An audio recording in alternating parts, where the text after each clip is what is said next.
Hello and welcome back to the Piskie Trap, a series where we explore the folklore, history and legends from across Devon and Cornwall.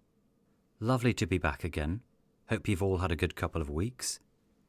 For me, it's been great because I've been darting around to a few different places and interviewing people for the podcast on location, which is always nice, so it's been exciting compiling those episodes together, alongside gathering research for the upcoming talks.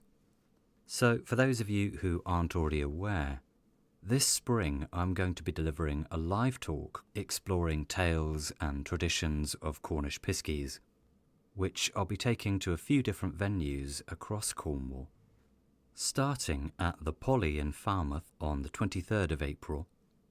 Then on the 25th, I'll be at Interbobmin at the old library there, and at St Austell Arts Centre on Saturday the 26th.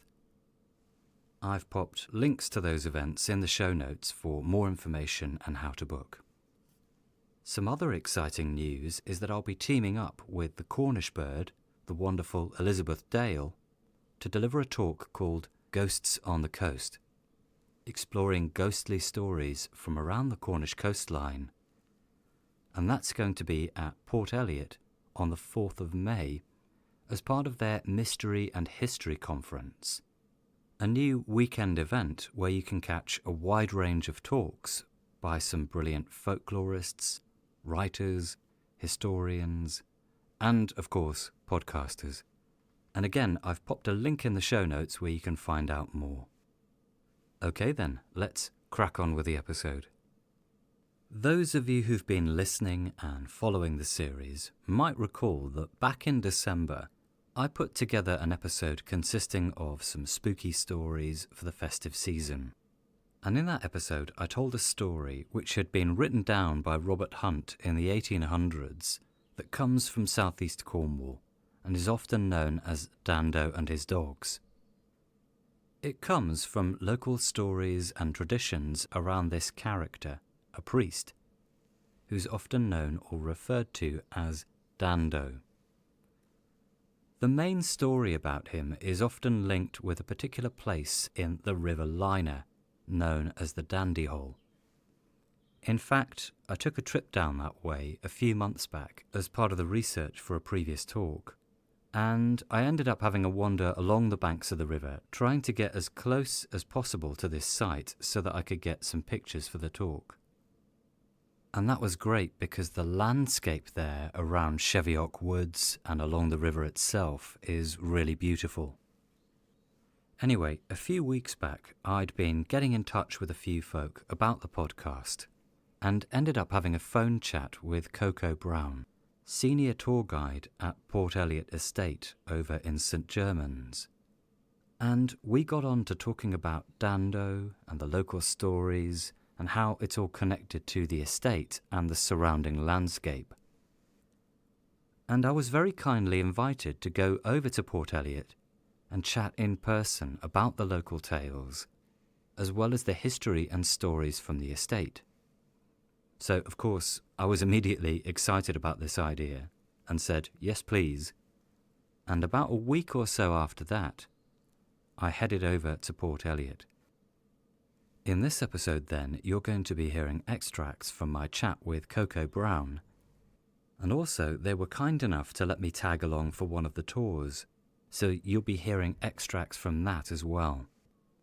So, without further ado, here's our next episode, Tales from Port Eliot.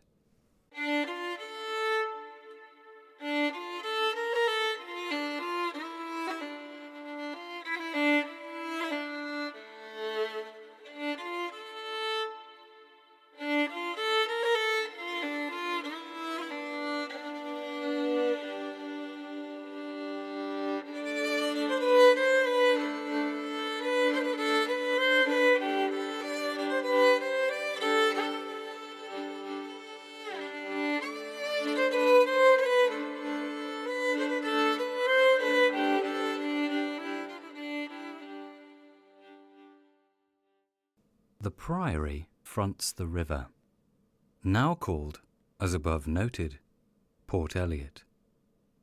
It is a handsome, large building containing several spacious rooms and has a court before it, adorned with a strong pier by the present proprietor, Edward Eliot, Esquire, who has much beautified the whole building. A quote there from the 18th century antiquary Brown Willis, describing Port Eliot as it was in the early 1700s. The Port Eliot estate is over at St Germans in South East Cornwall, and it sits alongside the River Tiddy, which in turn runs into the River Liner.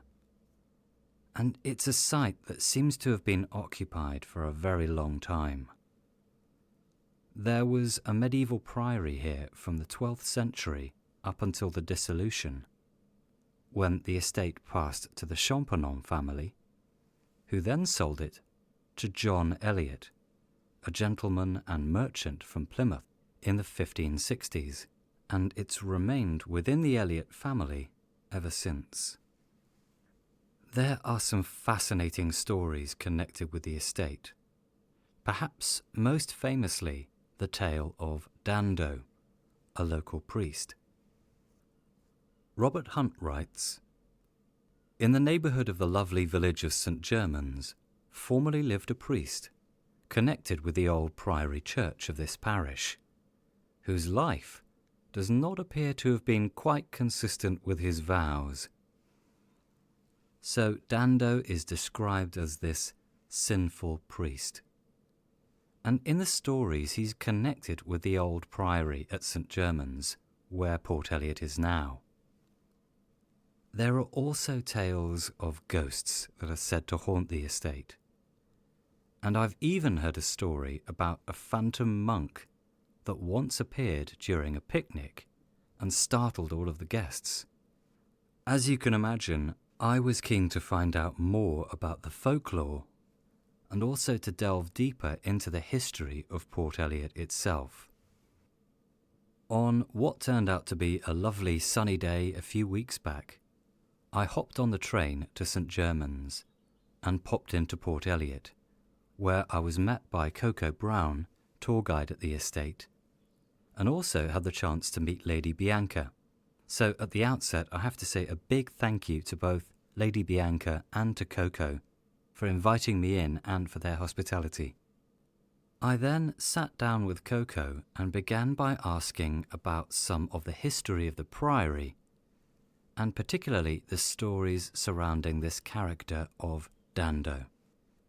The church started its life as a little modest Anglo-Saxon chapel. And this is when St Augustus arrives in Cornwall in the 9th century and starts to convert the Anglo-Saxons to Christianity. So they build a little Anglo-Saxon chapel there, where the priory church is now, and the chapel is still there.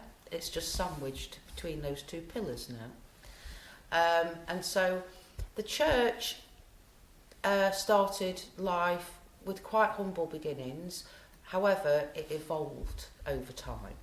So by the time we get to the 12th century, the Augustine monks arrive here and they build a monastery. Now at that point, the church gets a big upgrade, if you like. So a Norman tower is built on one side, and then about 100 years later, a medieval tower is built on the other side, and then it extends outwards as well. So finally, it becomes the Cathedral of Cornwall, and it's part of the Cornish Way. So it has a history of pilgrimages, and the pilgrims would come here as part of the Cornish Way, so it became a very, very important ecclesiastical site from the monks, and obviously because the church had upgraded into a cathedral and was the Cathedral of Cornwall for a long time. And so Dando was kind of, at the time when it was a thriving monastic medieval port, because the estuary used to come right up to the house here. And so obviously, because the estuary was here and it was a port, and that's why it was called, you know, Port Priory at that time, this obviously enabled the monks to become very, very rich and very, very powerful. And Dando, as the priest, had also become very, very rich and very affluent. And so Dando was a priest at that time when it was a very, very rich, affluent monastery. And he was a very, very sort of like influential character. Now, Dando was actually a very popular priest. And this is because he decided that he was going to keep company with all the sort of like unsavoury characters, if you like, of the village. And so from that point of view, when the villagers and the local people went to church and had to do sort of holy confession, because it was Catholic at that time, Dando would forgive all their sins, basically, which made him very, very popular. It meant that people could go away and do what they wanted and practically get away with murder. So he was a very, very well-liked priest. Now, to look at, he wasn't very pretty. The way the writings describe Dando as being a very, very small, fat, red-faced chap with slobbery, flabby lips. I think in the original writings that's how he was described. So not a good-looking chap. However, he did have a lot of women, and this is because he was rich. So the tales of Dando says that he sort of was a philanderer and had all the women in the village, and he was known for that. It doesn't record whether he sired any children or not, but he was definitely a philanderer, and obviously that was sinful. He also liked to drink a lot, and he liked to gamble, and he liked to hunt. So everything a priest is not really meant to do, Dando does. And of course he's doing this with all the unsavoury characters that he's sort of, you know, keeping company with around the village as well. Now, Dando's story sort of begins one Sunday in autumn, on the Sabbath day, and he decides to go hunting. So he gathers his men. There's around, I think he had around 30 servants, and he had a lot of, obviously, hunting dogs. So he gathers his men, and they go out hunting around Port Eliot, slightly beyond, because I think in those days there was a lot of moorland around here than what there is now. And so he'd gone out onto the moors, and I think the day was sort of like halfway done, so they'd managed to gain some catch, you know, and they decided to stop and have a break. So they laid out their pelts on the floor. They were ready to sit down and drink some ale. So Dando says to one of his servants, you know, go and fetch me some ale. And with that, the servant went over and realised that Dando had actually drank it all while they were hunting, and said, I'm really, really sorry, Dando, but there is no ale left. And at this point, Dando became very, very angry, which tells us he was very quick-tempered, obviously, particularly when it came to beer. So he sort of shouted at the servant and said, what do you mean, no ale, you know? And keeps making references throughout the story of, I would go to hell to get it, you know.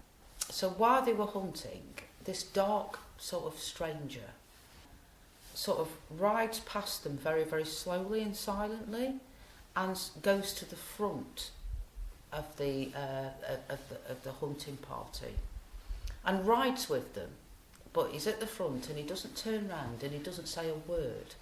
And they think this is obviously very unusual, because if you meet a stranger while you're out hunting, normally you would say hello, good day. Didn't say good day, didn't say hello, but remained with the hunting party. Now, at the point where they'd settled down and had a break and realised there was no ale, The stranger who'd been silently riding with them then all of a sudden turns round for the first time and says, "I have some ale. Would you like some of mine?" And Dando says, "Oh, marvellous." So the stranger takes a golden horn from underneath his cloak and hands it to Dando, and of course it's full of ale. And Dando literally, according to the story, quaffs the whole lot in one gulp and says to the stranger, "That is the finest, the finest ale I have ever tasted. That's ever gone beyond my lips. It must be from the gates of heaven." And with that, the stranger corrects him and tells him that no, it's not from heaven actually, it's from hell. And Dando says, "Well, I would," another reference to hell and heaven. So then Dando says to the stranger, "Well, I would go to hell to have more of this ale." And so with that, the stranger then asks Dando for his catch in return for the ale that he's just given him. So he says, "Well, you've had my ale, so therefore I will take your catch." So he swoops down to grab the catch, and Dando says, "You are not taking that. That belongs to me." And he says, "But I've just given you my ale, so I'm taking your catch in return." But Dando gets angry at this point and starts shouting at the stranger, and he's adamant now that he's not going to take his catch for the day. The stranger then says to Dando, "I will take what I want and what I like." And with that, he picks Dando up by the scruff of his neck, and as the story describes, he takes Dando in one fluid movement and just puts him onto the back of his horse, which astounds the servants that are with Dando, and whacks the horse into a gallop. So he goes speeding off with Dando on the back of his horse, and because Dando's dogs are really loyal to him, they start to chase the horse, and they're very, very much hot on the heels of the galloping horse. But the dark stranger doesn't stop. He carries on with the dogs running behind and gallops straight into the river, with Dando on his back, and the dogs follow them into the river. Now, the story says that at that point, the river bubbled up into a fiery furnace, which thus created steam, and Dando was never seen again, up until the point where he was seen by the local villagers some time after, as he'd come back in demonic form with his hellhounds to haunt St. Germans and Port Eliot forever. So that's kind of the gist of the whole story. A very moral tale, I would say. I think it was a reminder to the parishioners that this is not the way to be, and if you decide to be sinful, like Dando, then you might come back in demonic form too, and you won't go to heaven. So I think that's really the moral fibre of the story. How did you first hear the story, or had you been aware of the story for quite a long time anyway, or how did you kind of encounter it? Yeah, it was when I moved down here and started working at Port Eliot. I've personally always had a fascination with storytelling and ghost stories, because they are very much a part of the heritage of Great Britain, both in the south and the north. Ghost stories are really popular in the north of England as well. So it's been a heritage that's never really died. And I'm very much a heritage person, and I loved keeping sort of things and traditions alive as much as I can. I think it's really important for communities. And so I automatically got sort of fascinated with the story of Dando. As soon as I moved down here, obviously there's a wooden carving of Dando next to the tunnels. So I'd seen that, and one of my volunteers knew a lot of stories about the local area and Dando, and he sat and told me. And there's another chap who works up at the stables who's a bookbinder who'd actually done a YouTube video of Dando as well, and he kindly sent me that over to watch. And then when I was clearing the tunnels out this summer to start the tunnel tours, obviously I started then really swatting up on the stories of Dando, and then looking at the meseré in the church and linking that as well in terms of, well, why would they make a meseré 100 years after Dando's death? I mean, what was the purpose of that? I mean, that's still in the church today. And then, obviously, you know, I heard then that that was for the parishioners to sit on and pray for their souls if they'd been damned, you know, to remind them that that's what happened to Dando, as a stark reminder. So that told me, actually, that, you know, the story of Dando must have been very poignant for hundreds of years. For that meseré then to be carved some 100 years later, that story must have been very, very fresh in the minds of the parishioners here. Yeah, and the fact that the stories actually stood the test of time for all these years is quite remarkable, quite remarkable. And I always believe that in every story there's a grain of truth, you know. But also, you know, you can sort of, you can look at it from an academic point of view as well. So you can draw the threads, you know, between Dando sort of being, you know, unpious and unruly, then meeting his sort of like watery grave, being lured by a dark figure, you know, you could say could be the devil, and being lured into the water as a sort of anti-baptism, if you like, when you think of water and how water is sort of like used in Christianity, you know, for baptisms, asperges and all that kind of thing.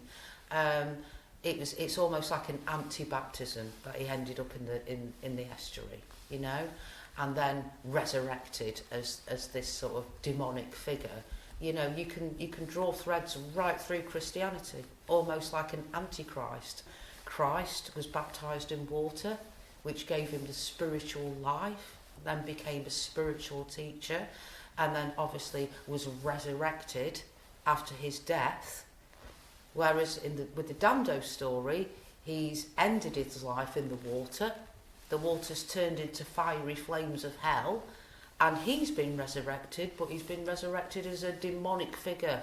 So you can draw parallels between the stories and the teachings of Christ and the stories of Dando being the Antichrist almost, you know. Because if you look at the aspects that are woven into those stories, such as the water and things like that, his resurrection, you know, you can definitely sort of draw parallels within that story. Definitely. Do we have some sense of how far back, or the kind of time period that the story kind of comes from? Do we have any idea of how far back it goes? Well, strangely, there's no dates, either on the story of Dando or in the church. But we do know that it was at the time when this was a thriving port. And we know from the story that Dando was rich. So it had to be around that time when the church was the Cathedral of Cornwall, and obviously Dando and the monks had become very rich as a product of that. So, but the actual date, I don't have any records of the actual date that Dando existed. Only just a sort of basic time period, really.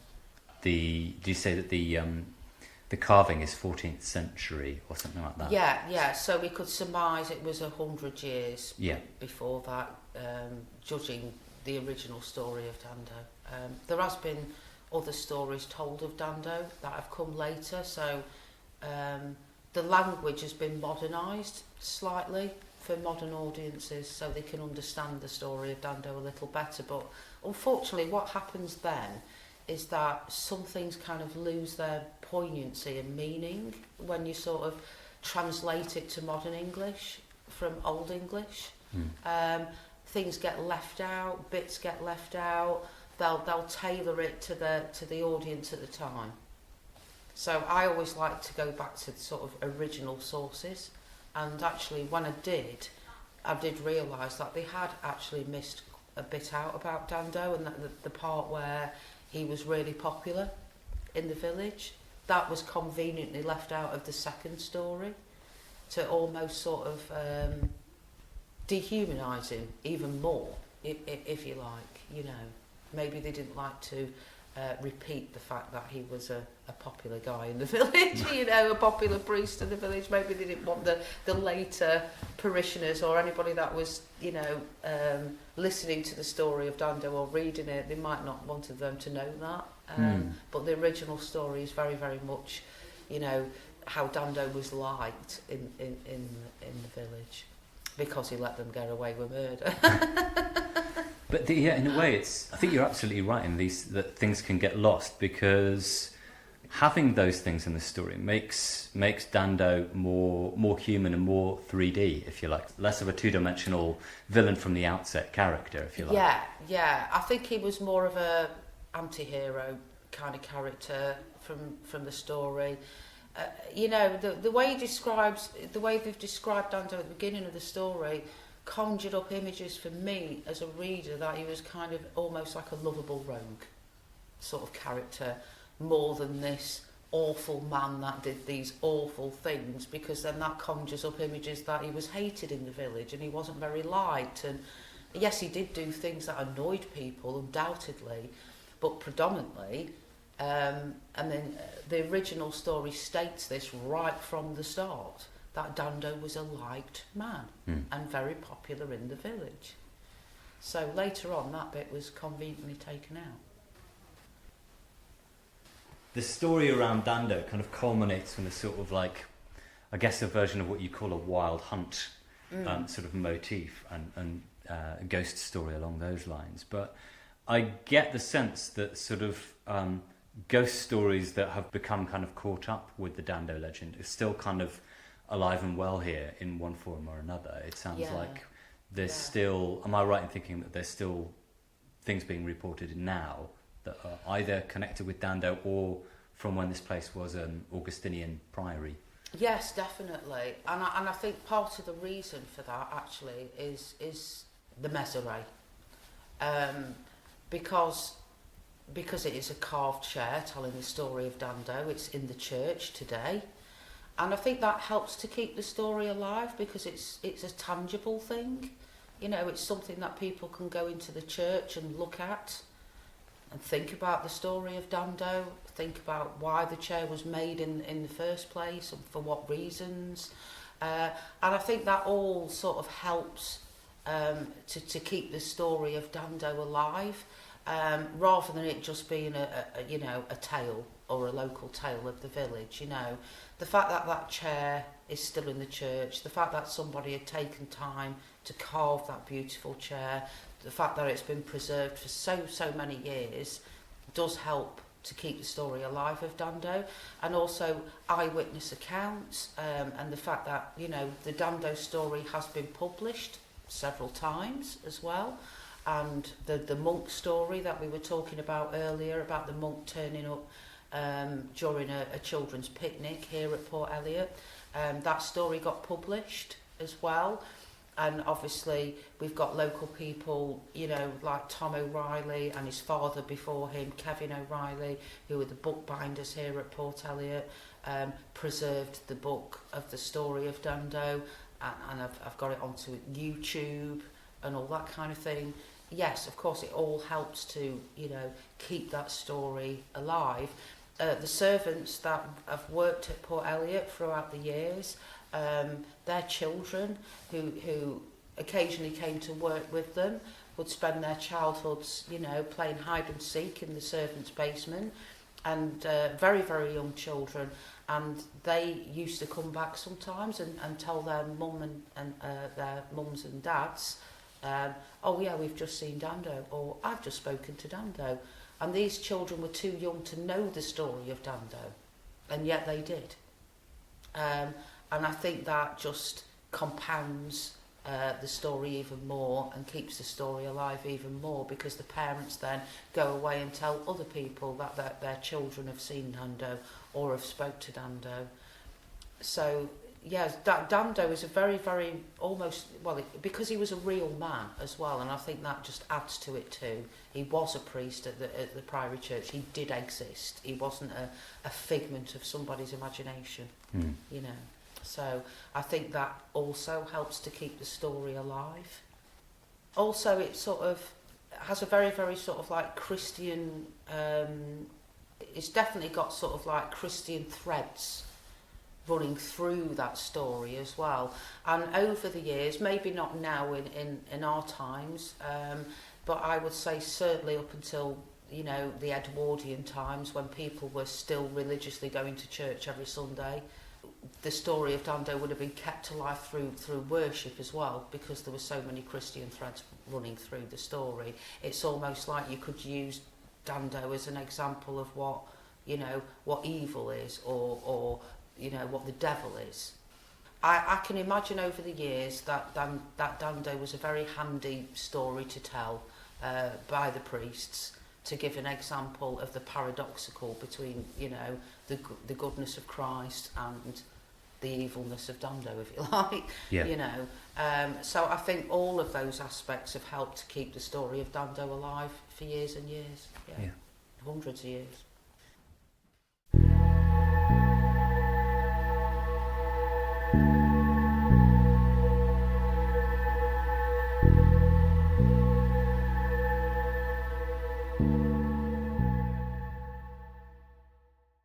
What is Weird Folk? Well, it's two writers who are sisters and love folklore in a duel to the death. I did not agree to a duel to the death. Okay, to the pain. I didn't agree to the pain either. Okay, what about it's just a competition for eternal glory and bragging rights? I do like bragging rights. All right, well, what else can people expect? Mermaids, giants, ghosts, spectres. Sounds good. What else? Ooh, dragons, worms, wyverns. What about aliens? Probably not. Just us, every Thursday for 2 different retellings of a British folk tale with a twist. To find out more, subscribe on Apple or Spotify, or follow us on Instagram and Blue Sky. You can even visit our website at www.weirdfolkpod.com or on Patreon.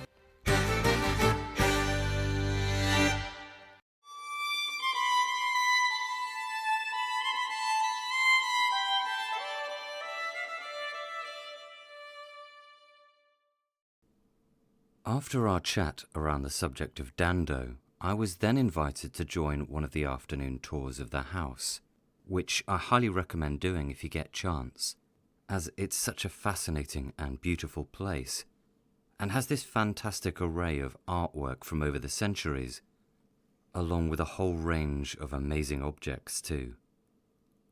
We began the tour in the kitchen. So I'm going to take you back 1,500 years. Only very briefly, or else we will be here all day and you'll be falling asleep on that very comfy chair. So 1,500 years ago, this area used to be known as Ecclesia Lanladensia. Now that's ancient Greek, and that means holy gathering and holy land. So we know, even before the early Christians were here, this was pre-Christian, that this area was a very, very special place indeed, to have that name accoladed to it. We don't know why it was special, because there's actually no written records of why it was special. We just know it was called Ecclesia Lanladensia and what that means, and that's recorded in the Bodleian Library. And it was recorded by the very, very early monks that were here, that were recording things in the 9th century. So, but given, I always like to think, well, you know, there's Arthurian legends around Tintagel and all these places, and I'd like to think that there was threads of that woven into the name Ecclesia Lanladensia, and this being a very, very holy place. Now, we jump forward to the 9th century. And this is when the first written records start to appear of Port Eliot's past. So the name Ecclesia Languedensia is recorded. Now the 9th century brings St Augustus here from Rome, and he's been assigned to come to Britain, particularly Cornwall and this area, to convert the Anglo-Saxons to Christianity. So he arrives and he's converting the Anglo-Saxons, and this is when we see the first Anglo-Saxon chapel being built, and that's just over there where the church is. So that's how this place began to evolve. Now, the late Iron Age settlement that was here was very high status. How do we know that? Because in the 1990s we had an archaeological dig done. And what they revealed within the house was some glazed Iron Age tiles. Now, if you had glazed Iron Age tiles, you had made it in those days. So that told us that this settlement here, this late Iron Age settlement, was extremely affluent. Why would an Iron Age settlement become very, very rich very quickly? Well, because there was high concentrations of arsenic and tin, of course, as there was in Tintagel. This was crucial for making bronze and other metalworks.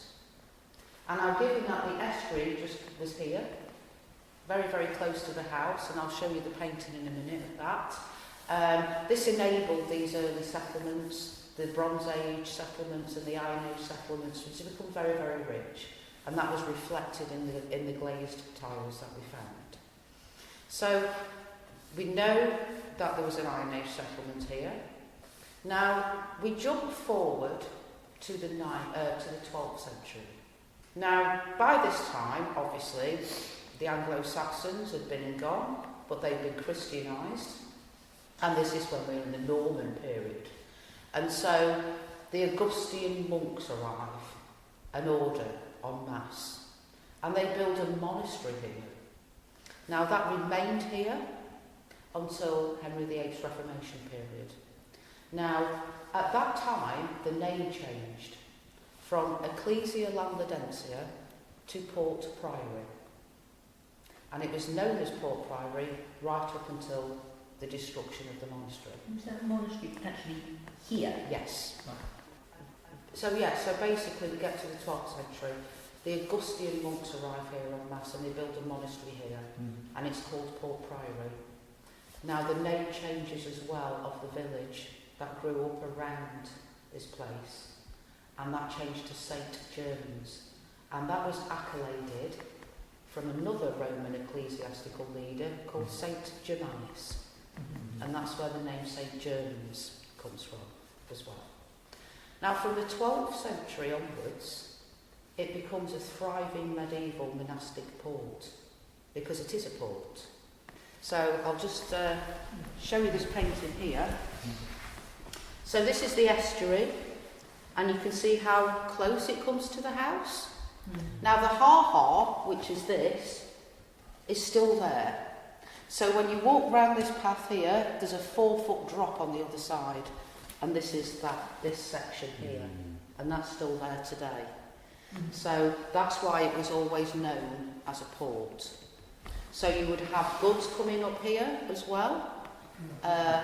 And so because the estuary was here, and because it was a trading port, a monastic trading port, this enabled the monks to become very, very, very rich and very powerful. Now the church evolved at the same time as the monastery. So once the monastery was built and consolidated by the monks, the church extended and it grew that way. And it became the Cathedral of Cornwall. And it was part of the Cornish way.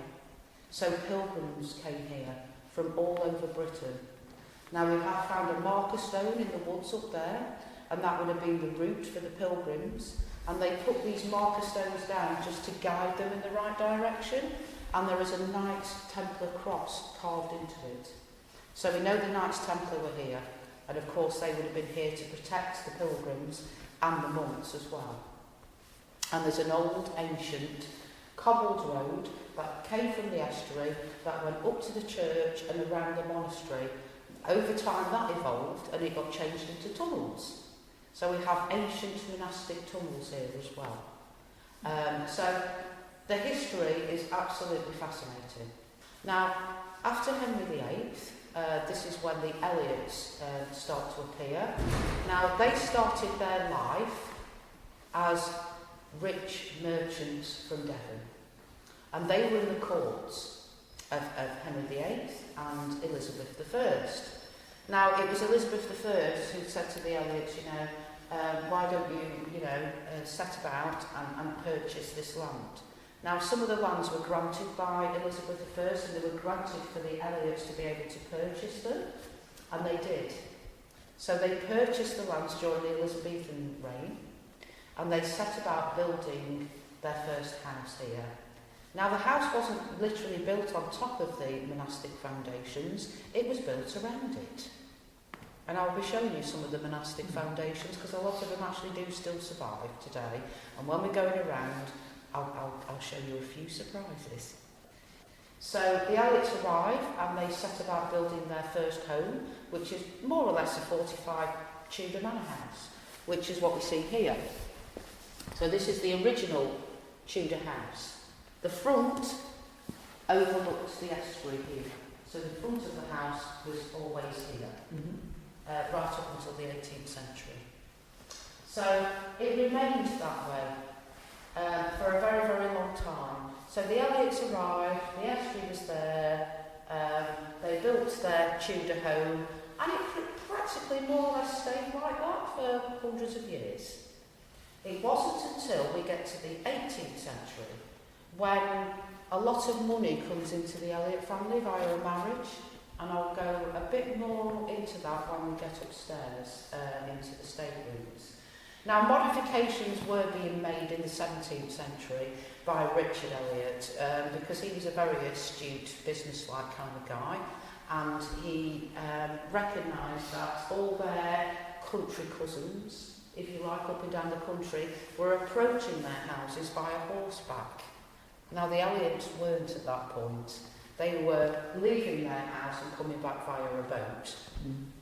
And given that the estuary is tidal, they only had certain times of day to be able to leave and come back, which was, by the time you get to the 18th century, they gained their earldom, and that was just far too inconvenient. So they started an irrigation project, a big engineering project to actually shift the estuary away from the house, which they did start in the 17th century.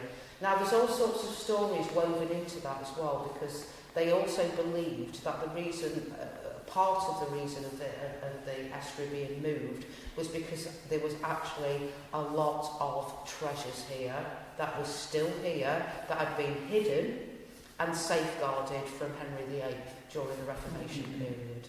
So we think that might have been another reason why they started moving the estuary in the 17th century. It was completed in the 18th century, and this is when they brought in Sir John Soane and Sir Humphrey Repton.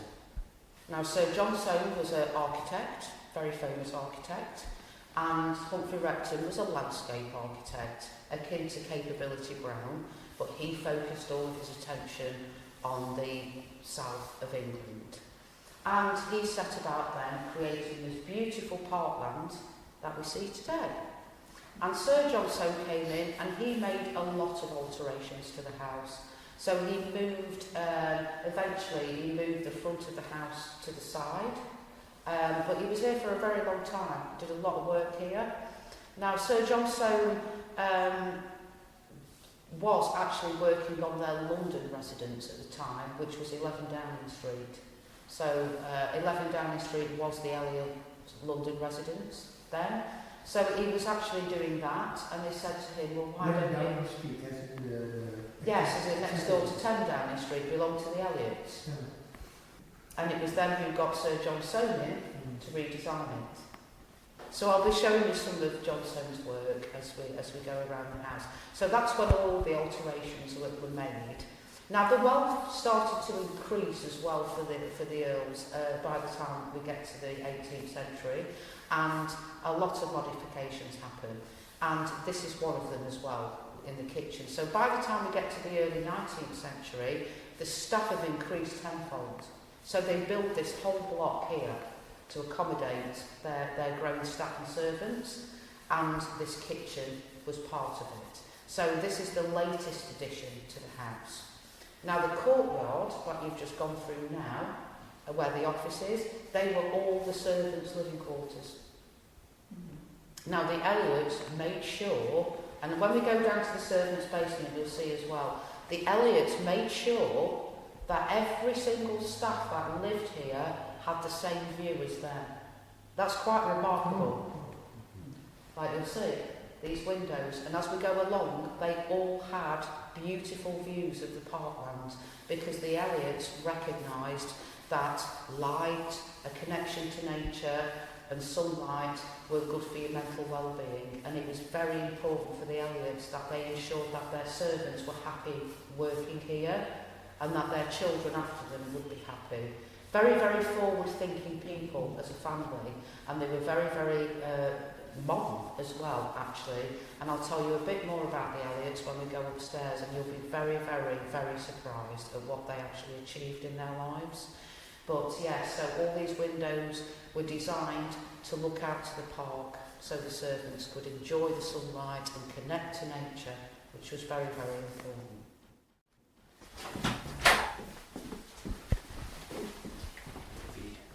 So this was the game larder. And as you can see, this was the first coal store in the country, and it was brought down here to Port Eliot. Still in situ, as you can see, and then we've got the modern one, obviously, in front of it as well. Where were they getting their ice from?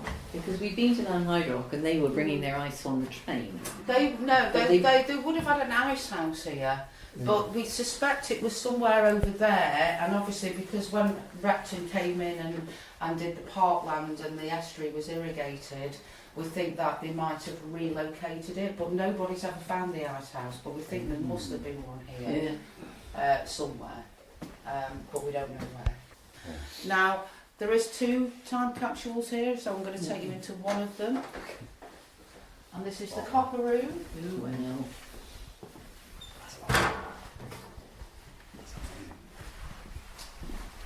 So obviously this is where all the copper was stored, as you can see. We've got an eclectic mix of different pans, cooking pots, banburies, moulds, you name it. But yeah, so we've got different, obviously we've got sweet moulds here. They would have been very, very decadent at the time. These are all savoury moulds. That's chicken. So you would have had like a chicken mousse in there, salmon mousses and pâtés and things like that. That's a shrimp Prawn one. mousse. Yeah, that's amazing. That's me. I like this. And these are, do you know what these are? I almost want to say single egg frying pan. Lots of people say that. They go, are they frying pans? Are they for eggs or pancakes? They're pan lids. It's just the style of a pan lid changed over years. These are pan lids, and they've got the Earl of St Germans stamped on them as well. And the reason why they were hung this way is so after service, the housekeeper could come in and she'd know immediately if one was missing. Right.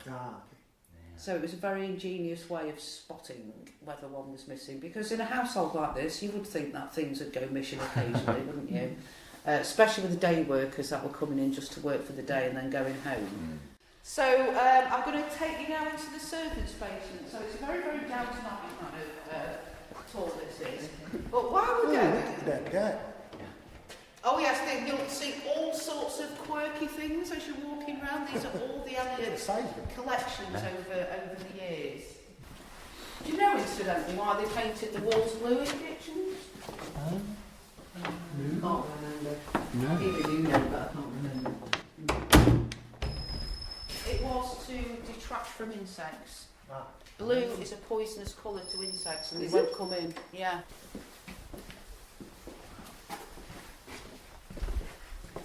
So there are a couple of rooms that are open. Like we've got the Cooks and Valley sitting room just there, but they're being used as linen cupboards now, so they're reutilised.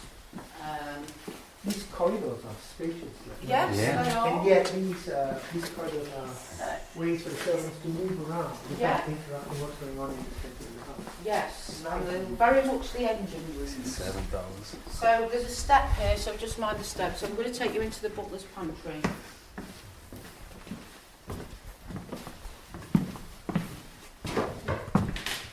And as you can see, again, windows, views, all the way down for the servants. They go on the window, those bars. So you know when I do guided tours at the end of the day, I shut these back up and put the bars across. This is lead. This is lead, yes. Can I touch it? Yeah, of course, yeah. Touch it. Cold. Yeah, freeze it. Now the butler spent many hours in here. And it was a very, very important room because as you can see, there's locks on every single cupboard and a lock on that door. Reason is because this is where all the expensive goods were stored, such as sugars, tea, salt, things like that, and spices. So They were all very So expensive. they'll come to him, he'll measure it out, what you needed for the day, Yes. take it away, and then after that, Yeah. from there to do Yeah. So the cook would be coming down here and she'd be saying to the butler, you know, I need so much of this and so much of that, and then he would, just as you said, he would give it out to, not the servants, to the cook. Because there was a hierarchical system down here as much as there was from downstairs to upstairs. So the butler was the head down here, followed by the housekeeper. And they were pretty much even actually, the housekeeper and the butler, then the valet, then the cook, and then the valet. They were your top four. And all the rest of them were below them. The lowest of the low down here would have been your errand boys and girls and your tweenie. And tweenies were the ones that cleaned the pokers of the fires. Butler, housekeeper, Butler, housekeeper, valet, butler, housekeeper, cook and then valet. Cook and valet. Yeah, yeah. They were your top four, basically. Your errand boys and girls were the lowest. They wouldn't have been allowed to speak to the butler or the housekeeper directly until they were spoken to first. Now, errand boys and girls were actually really important because particularly to sort of like anybody that had a plum roll here, such as the butler or say even the house carpenter was a plum roll. And so say the house carpenter needed some wood, he wouldn't go and fetch it himself because there'd be a gang of men upstairs all wanting his job and he could have ended up in the saw pit. So he would have been sending up his errand boys and girls to keep himself safe, same as the butler. Things could happen back then, you know, that would be unexplained. So it was much safer to send an errand boy or girl to go and fetch your wood and things like that. Now, obviously, they could work their way up as they were living here. But so all the expensive spices and salts and sugars would have been stored in these cupboards. Saffron cost more than gold. So these items were very, very expensive. Still costs. It's still a lot. Yeah, the price hasn't gone down that much over the years, has it really, with saffron? Tea was the most smuggled item out of anything that was smuggled in those days because the tax was so high on it. And when you say those days, when was this? Well, from the Elizabethan period right through to the Jacobean era up until the Victorian period, tax on tea was colossal. Colossal. More than any rum or brandy or Madeira. So tea was the most smuggled item. People think it was rum and booze, it wasn't, it was tea. So this room existed before there was electricity and before there was a phone? Yes. Because I'm also looking at the phone, which is Bakelite Yes. and really ancient, but obviously very modern in comparison to everything else. Yes. Yeah. But the last butler to have worked here was 1990. His name was John Bursey. 1990. Yeah. So this is why we have all these modifications. So over time, things moved on. Further down, I'm going to show you the bell system, which is still there. But when electricity came in, they made the bell system redundant, and we went to the buzzer system, which is on this wall here. Okay. Right opposite the butler's pantry, and this is an extension of that buzzer system here as well. Okay. This phone, That's a phone. this is a phone. Yeah. This would have been the butler's own private phone, so he could ring out, perhaps maybe to the doctors, or he needed to make some orders or something like that. And this is the butler's pet, presumably. Well, you'll see stuffed animals absolutely everywhere around the house, because obviously in the Victorian times taxidermy was a very, very popular thing.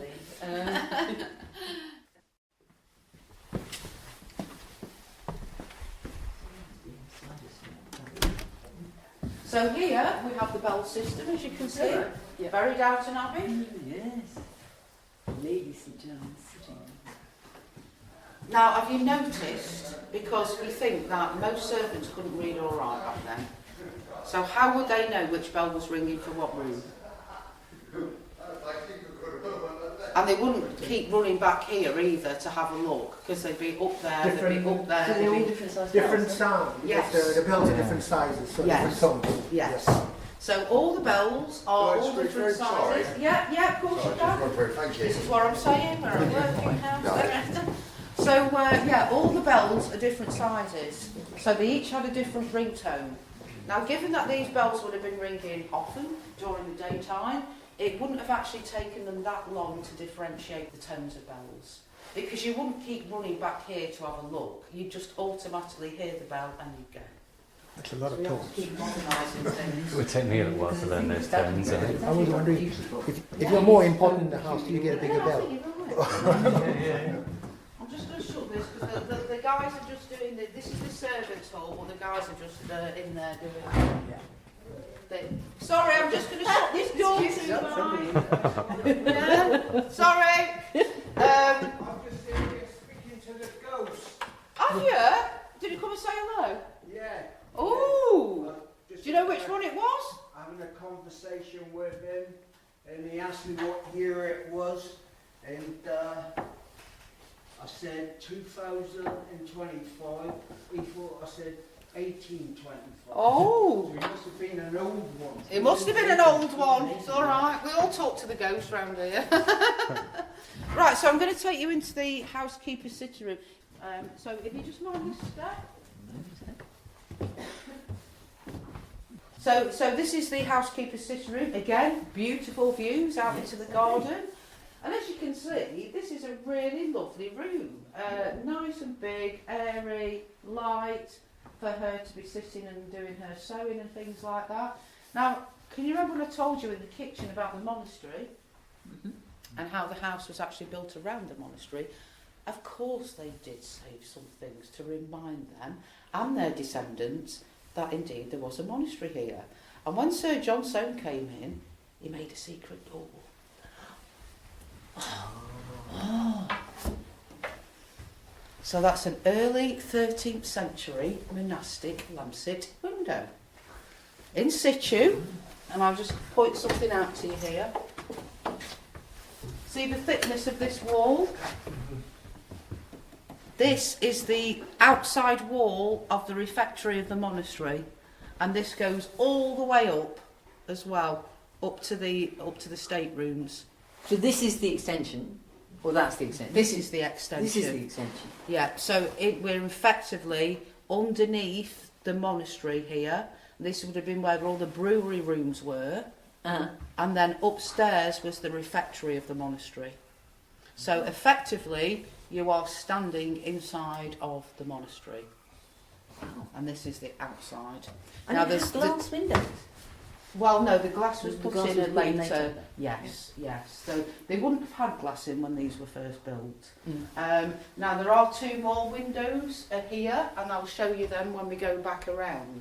Now, these early lancet windows are really easy to date because they actually changed style slightly over time. But these are the original lancet windows, and these were architectural ideas that were coming from the Middle East. So when the knights and were all going on crusade, they were bringing back these Middle Eastern ideas in architecture and then emulating them. And of course, France was the leader in that. They were way ahead of the English when it came to architecture. So the monks were rich enough to be able to bring in masons from Burgundy and Reims, which is what the main two centres that sort of like, you know, trained masons in France. So they were bringing them back here to incorporate these latest designs in. Now, the reason why it's like this, A, because it's a curtain wall and they were so thick, but also it distributed the wind that was blowing through as well. So it wouldn't just blow through that way, it would sort of spread it out a little bit. So, yeah, quite remarkable. So the monastery is very much still here. Now, I'm going to show you another little time capsule. And so, like the copper room, the housekeeper had lots of responsibilities, and one of them was to look after the china. Like the butler looked after the expensive spices, she safeguarded the china. So I'm going to take you into the china closet.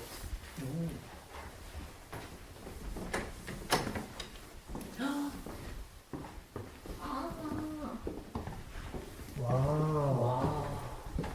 Brilliant. So we have an eclectic mix of here of different ceramics. So all the lattice work that you see in here is all German Meissen. Now you won't find a property like this with this collection, and the reason why it's got this collection is because the Elliots have been here nearly 500 years and don't throw anything away. And they're plates to look at, not just be No, stacked no, up they somewhere, were yeah. used. And The they're key- lovely, They don't lovely. break much either. No, they were absolutely there for use. So this design here, this German Meissen design, King Charles's favourite, was actually taken out and used for King Charles. He was a very, very good friend of Peregrine Eliot, who was the 10th Earl here, and Prince Charles at the time used to land his helicopter over there, and he would come in and dine with Peregrine, and this set would be taken out for him because he's a big fan of German Meissen, so this would be taken out. Obviously we've got some Wedgwood in here and other designs as well. This is ancient Ming, predates the house but would have been made at the time of the monastery. Mm-hmm. So do you know what this might be here? This quirky little set. Obviously that's for oysters, but it goes, it's a set, and this is another item. Obviously it is a display piece that was placed in the middle of your dining table, but do you know what it was used for? Spittoon? No, it wasn't a spittoon. Think about the 18th century. I mean, it almost looks like, you know how you get a chocolate fountain these days? Yeah, somebody's actually said that before. They've actually said, yeah, it's a pineapple holder. Oh, wow. Oh, of course, yes, the pineapple. It's a pineapple Okay, holder. so it's like a presentation piece for... Yeah, Pineapple would probably cost more than the, yeah. the, So than you the holder put did. your at that pineapple point. on the top of there, and that would be displayed in the middle of your table, because they didn't eat pineapples in the 18th century. They were emblematic. They were symbols of status and wealth. It wasn't until the 19th century when they started growing them and cultivating them that they actually started eating the fruit. Well, I think They were very much just display pieces, but they were symbolic. So, and they also meant welcome as well. So some stately homes have stone pineapples either side of their doorways to welcome people in. You'll often see pineapple emblems on some old furniture as well in stately homes, because it was very, very symbolic. So that displayed on the middle of your table were telling your guests that you were wealthy, you were high status, and you could indeed afford a pineapple. Now, I guess they just put it there. Not just right? the pineapple. yeah, Then it's a talking thing. Everybody looks at it. Right? everybody And- admired and they all it, ask you the everybody same wanted question. to look at it, people How do you wanted open to it? touch it, you know. The pineapples were very, very unusual, exotic pieces, and people were generally bedazzled by them. And so, yeah, they would be put into the middle of your table as a talking point, but also to show off to your guests that I've got a pineapple. You know, if you had a pineapple, you'd made it practically because of what it symbolises. So, but when you'd finished with your pineapple and you'd had your dinner and everything was finished, you could rent it out. So your pineapple actually went on its travels, up and down, you know, to other, maybe not stately homes, but maybe other manor houses that may be not as wealthy as you, landed gentry and things like that. So you can imagine what a state your pineapple would be, and by the time it got to the last house, it probably would have been rotten to the core. But that's what they did with pineapples, yeah. We should have done Wow. that. They Christmas displayed pineapple. them We should and have then they rented rented them out to Rented other it out? it out. We households. should have rented it off Yeah. Christmas pineapple. Yeah. It was better than Yeah. eating it. And it's amazing, isn't it, to think now you can get one for 40p in Lidl. So I'm going to take you into the original kitchen before the big one upstairs was put in.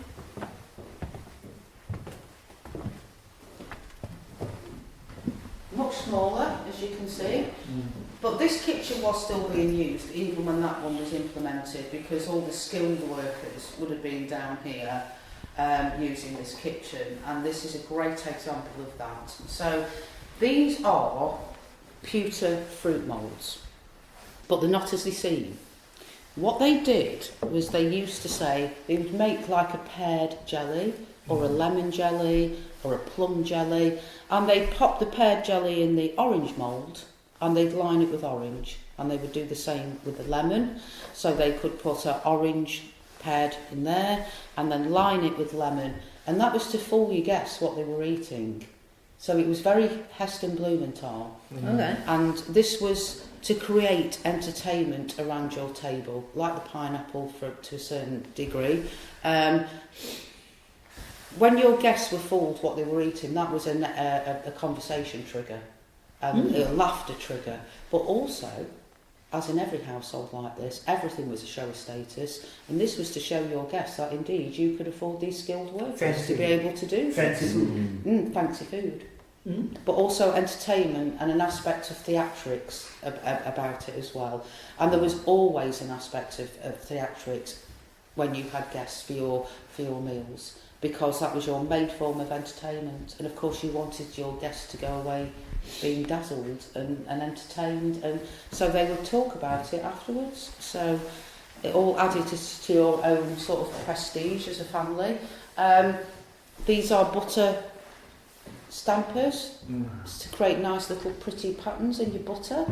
So obviously we have a big one here, but say if the Earl wanted his breakfast in bed or on his own, then this was an individual one, and they'd put the butter in here and they'd stamp it like that, and then they'd turn it out.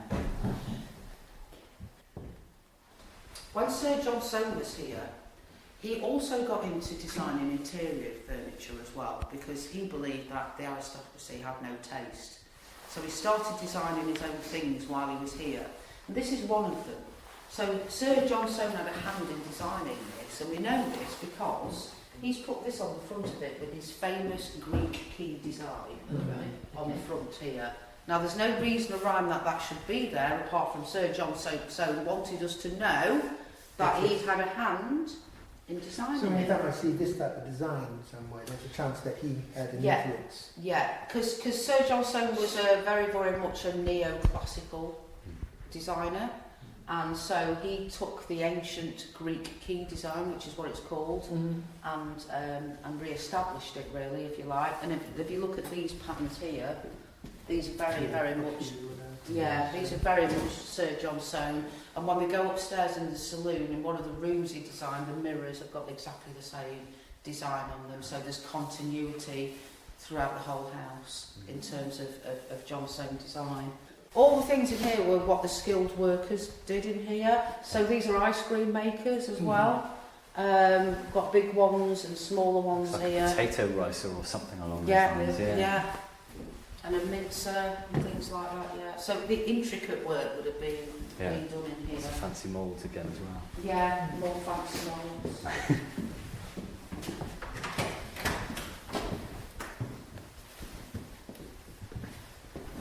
So as we go past the cellar, you can notice the spikes on the top. So the servants weren't getting them there for any of the Burgundian wine.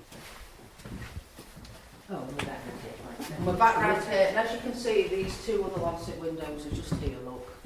All right. Yeah. So this is actually the outside wall of the monastery. So this is the monastic wall that's still here, runs all the way down, and it goes all the way up to the top of the house as well. Now this is the house carpenter's workplace, as you can see. Now Robin normally works in there, bless him, but he's not in today. Do you know what these are hanging on?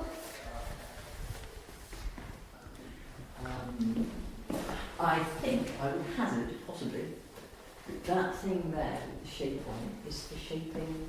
I can't even call it, but yeah. Yeah, they are Sir John Soane's plastering forms. Wow. They actually belong to Sir John Soane. Well, they belong to Port Eliot. They're all plastering films. All of them. Yeah. So when Sir John Soane was here redesigning the house, he made these plastering forms for Port Eliot, and when he left them here. The museum in London, Sir John Soane's museum, actually wanted them, but of course they couldn't have them. They wanted Port Eliot, and they're really important to have for any future restoration work because you can do it absolutely like for like. Yeah. They've all been treated as well, so they can be used again. That's amazing. It's great to see something that someone personally used working here. Yeah. It's still here. He's gone, Is that still but here? it's still here. Like, you know. Yeah. There's loads of them. Yeah, remarkable. And the tunnel is the monastic tunnel. Yes. Where does it go? It goes all around the house. So it starts this side of the house and then goes all the way around and then comes out at the front where the park is. Doesn't head up to heaven or down to hell? Down to hell, probably. It's all right. We're just making sure we get our money. If I've got enough time, I actually would have shown you the monastic travelling barrels that are still down in the cellar. They're amazing. They were here from the monastery and have never moved. They're still in situ.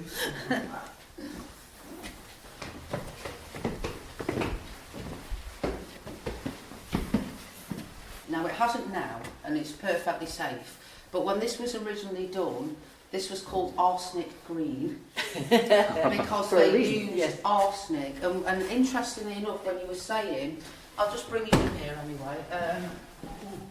Interestingly enough, when you were talking about poisons and things, it took them a very long time to realise that people were getting poorly from arsenic green.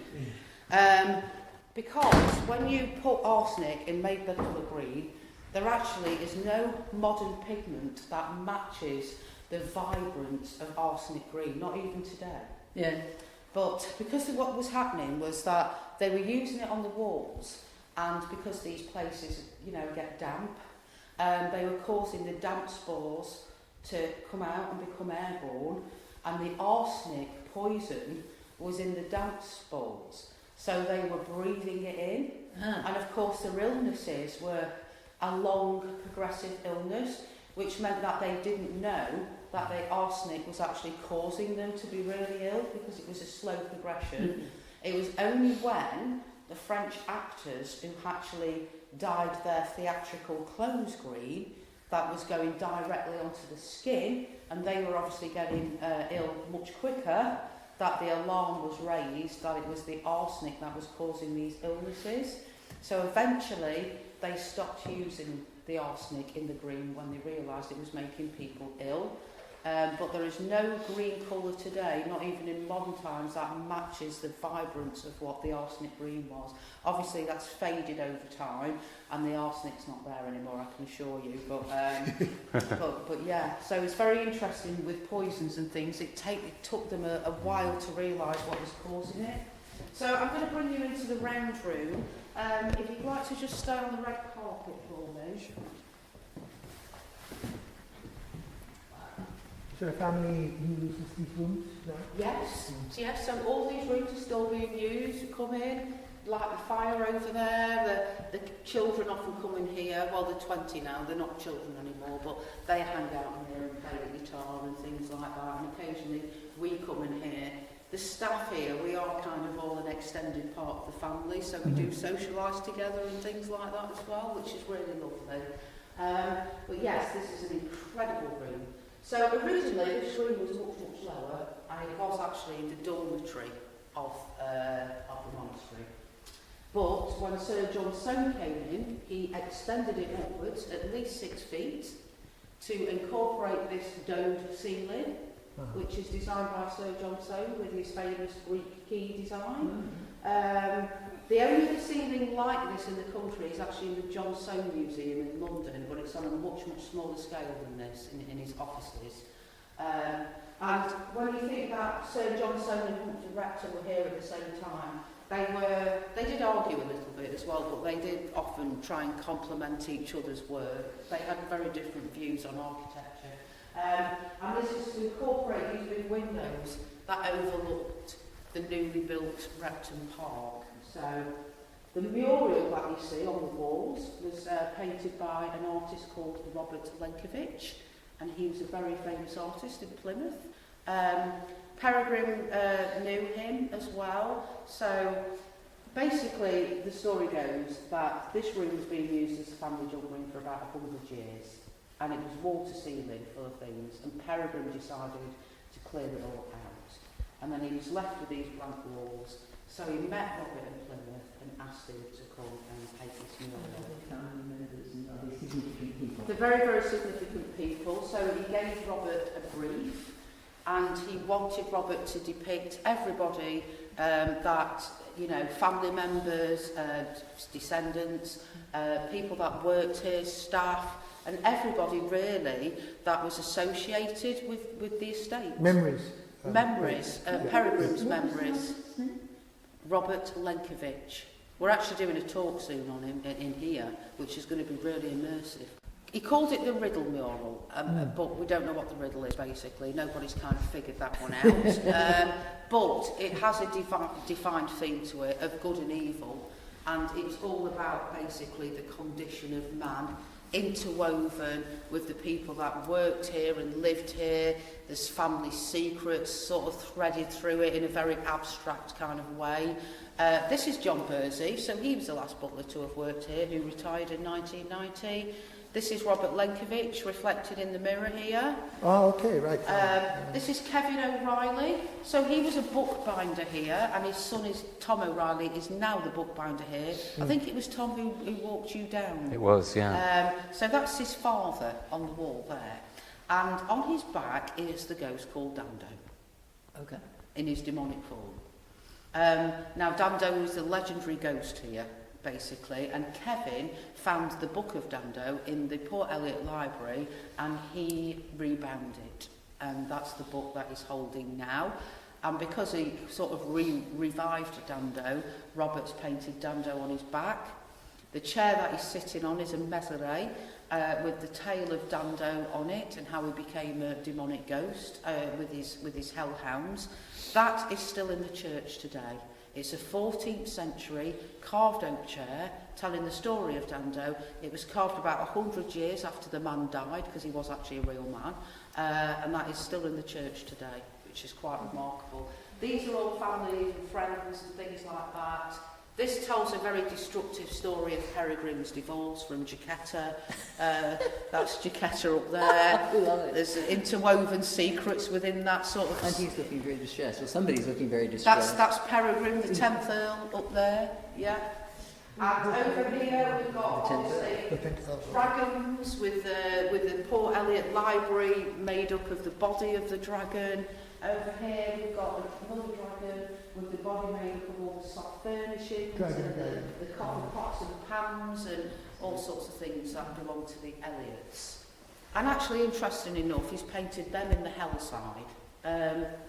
Now, there's a bit of a story around this section. So Peregrine had gone away on holiday to Hawaii, and Robert was left here working on the mural. And as the story goes, Peregrine came back in and he wanted to see what Robert had done. And Robert had gone slightly off the brief when Peregrine was away, and he'd gone a bit off-piste.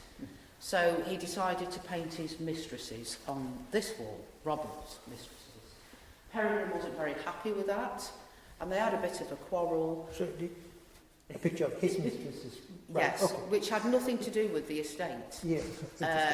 So Peregrine wasn't happy, and they had a quarrel. Robert left, and that's why it's unfinished. I'm not surprised. Yeah. So. But he kept those mistresses that he'd already painted. Yeah, well, he didn't paint them over or anything, because it's still a work of art, and Peregrine sort of recognise that. So he didn't want to sort of take the whole mural by getting another artist in to complete it. He left it as it is. So who's that guy in the middle? Because he presumably is not a mistress. No, he's a famous poet. So this is a bit of a reflection of Robert Lenkovich's sense of humour. So he was a famous poet. I can't remember his name offhand now, but he used to come and visit the estate quite a lot. And by all accounts, he was a real misogynist. So Robert painted him right in the middle of all of his mistresses. So we have some Joshua Reynolds paintings in here, in the saloon. And then we have some beautiful portraits of the family, which I will briefly tell you about before my other tour starts at 3:30. So I always like to start with John Eliot because he was a very remarkable person, and all the Eliots that sort of like came after him took him as a sort of moral example, I think. Probably one of the most famous Eliots out of them all. So John was a vehement and passionate speaker in the Houses of Commons during the reign of Charles I, and often went against the king. So he was a humanitarian. So he was always wanting the poor to be educated and always campaigning and trying to put bills through the Houses of Commons to reach Parliament for that. And Charles I was always stopping him because, of course, he didn't want the poor to be educated. He was also responsible for writing the first dictionary, not Johnson, but the King's men broke into his house and burnt it. When the king declared that all kings have a divine right to rule, John went against that as well. And because of this reason, he often found himself locked in London Tower, quite a lot. Now, his death certificate was signed the last time he was in London Tower, but there's a strange tale behind John, because at the same time a John Eliot turns up in America. Yeah. And we think it's the same John Eliot. And what we think happened is that Charles I spirited him away over there and said, "You're a thorn in my side," because he couldn't kill him or execute him, because the Houses of Commons was a place that was created for free speech. So he couldn't do that. He would have been breaking the rules of the Constitution. But we think what he did do was pack him off to America. Now, this John Eliot, who we believe is the same John Eliot, immediately started campaigning for the rights of Native Americans when he was over there. This is all recorded.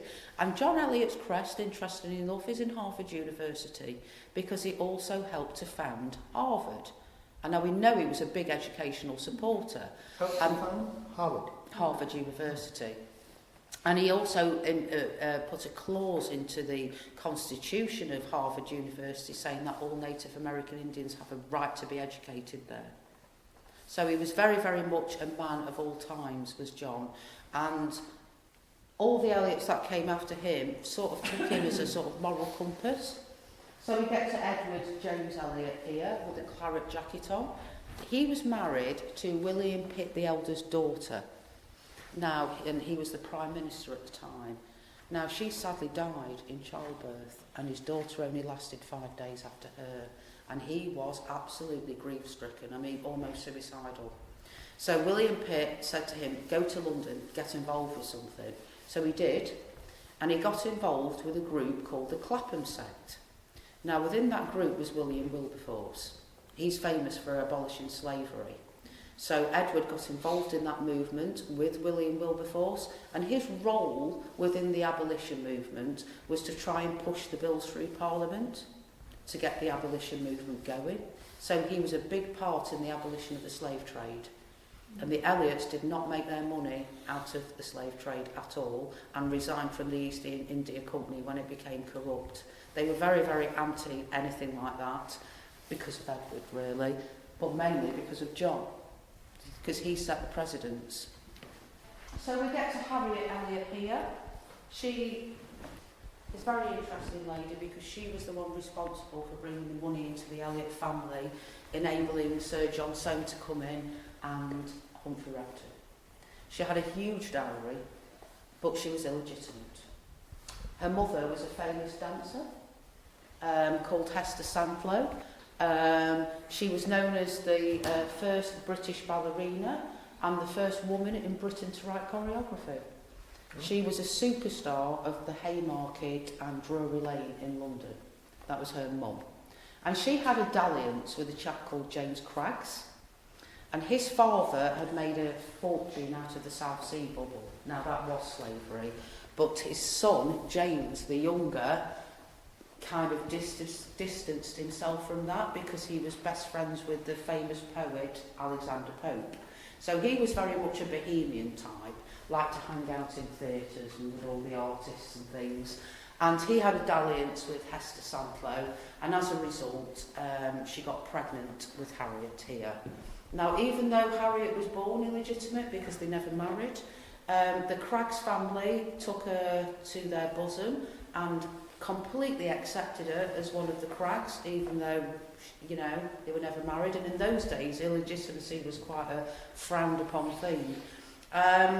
And when James Craggs the elder died, he left Harriet his fortune. And she was the one responsible then for bringing the money into the Eliot family because she had a huge dowry. She married Richard Eliot here. And by all accounts, they went on to have 8 children. They were very happy.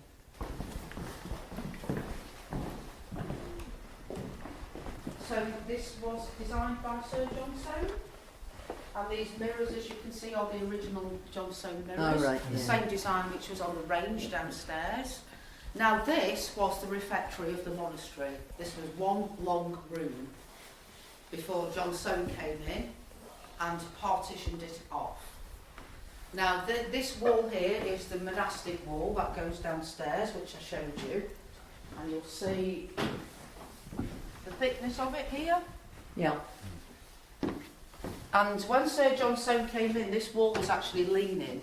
So by creating these rooms and creating these walls going along, they acted as a buttress to actually support the original monastic wall.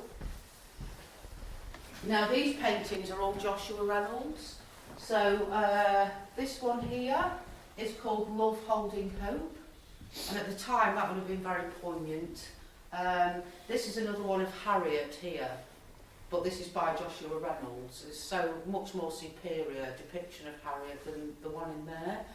This one is a chap called Cornwallis. He married into the Eliot family, and he actually is depicted in the film The Patriot with Mel Gibson. Although the actor that plays him is about at least 40 years older than him, the original Cornwallis. He was only 28 when he was fighting the American War of Independence. And he sadly died at sea when he was only 32.